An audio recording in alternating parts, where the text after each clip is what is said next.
In the residential streets of London, houses are often being demolished to make way for blocks of flats. It results in more room for more people to live. It also results in great profit for those who sell their houses to make space for the flats. It worries some local authorities and conservationists. But in some of our leafier suburbs, like Harrow for example, backland development, as it's called, where new homes are built in the large back gardens of existing houses, can be even more worrying. It's a free market and people are free to do what they want, as long as they get permission from the council. But when you get gross overdevelopment, changing the character of an area against the wishes both of the local council, who are fighting very hard to stop this kind of thing as well, as ourselves in Parliament, and the local residents not having any say in it, or very little say, then this has got to be changed. And you've got to balance the interests of the developers coming in from outside, bringing in new people from outside, with the wishes of local ratepayers and the council. Properties like these in Elm Park Road, which can fetch around £350,000 under normal circumstances, can be worth half as much again to a builder who wants to redevelop the site.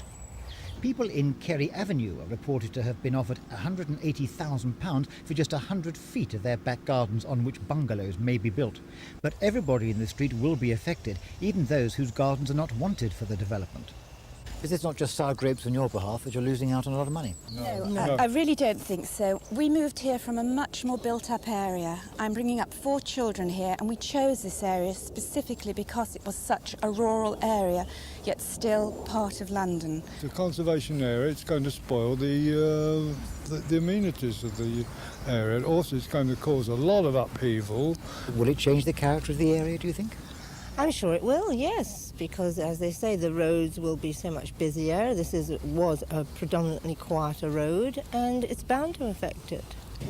If your garden had been big enough, Mr. Ty, would you have sold to the developer? No.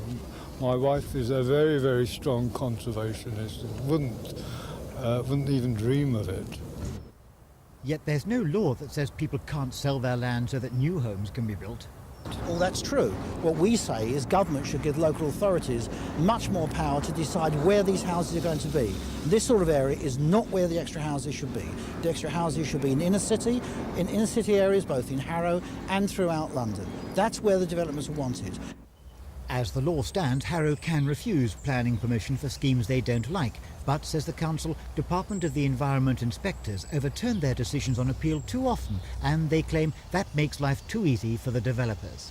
So far as the use of gardens is concerned, you have to bear in mind that the houses existing there at the moment were built on virgin land originally.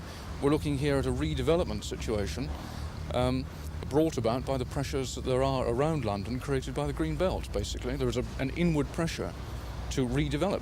There's a lot of people need housing. No one's forced to sell. There is no planning blight if the scheme doesn't happen. And let's remember that these applications that you're seeing in this particular borough at the moment are going to the committees.